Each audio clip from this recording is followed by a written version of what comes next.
That's what's happening. Oh my goodness. The third guy's trying to get away. Behind me is one of the most amazing birds in the world. It's called the Galapagos albatross, and albatrosses have one of the largest wingspans in the world. They have to migrate over really, really long distances. But one of the other things that's really uncommon about them is that they mate for life. In a moment, we'll take a look at what their mating ritual looks like. It's a long dance that can sometimes last hours, even days. But once they meet a partner, once they have that partner, once they mate with that partner, they both take care of the egg equally, and they will continue to mate with that partner every single year for the rest of their lives.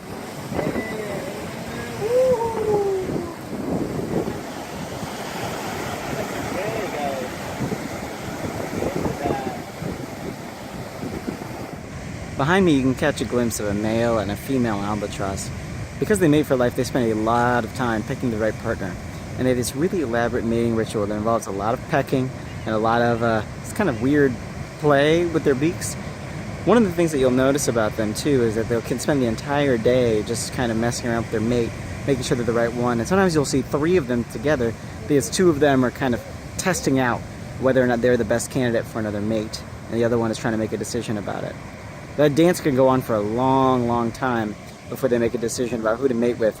The reason for that commitment is because they'll each spend an equal amount of time with their egg, and they have to make sure that that egg is going to get taken care of or it won't hatch. Sometimes you'll find an egg that's been abandoned because one partner did take care of it, the other one something happened to it, maybe it was too weak and was killed by a predator, maybe it wasn't able to get food, or maybe it just straight up abandoned the egg. And so it's really important that they pick the right albatross to mate with for life.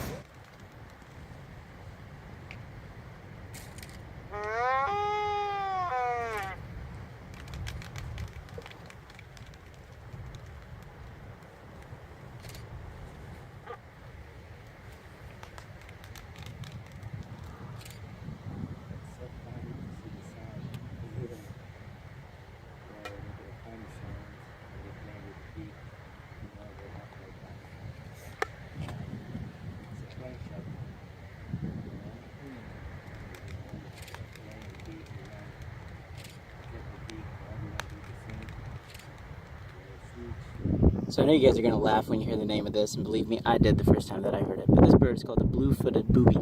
I have no idea why it's called a booby, but you can see the blue feet here. And this is the most common kind of booby on a lot of these islands.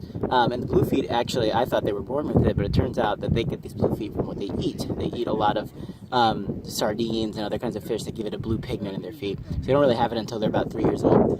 There's other birds called red-footed boobies that have red feet because they primarily eat squid and other kinds of mollusks. And that gives them a red color in their feet. But both birds, even though they just have feet differences from their diet, have actually got completely different adaptations. This one has basically made a nest out of its own poop on the ground, whereas the red-footed boobies, they tend to nest in trees.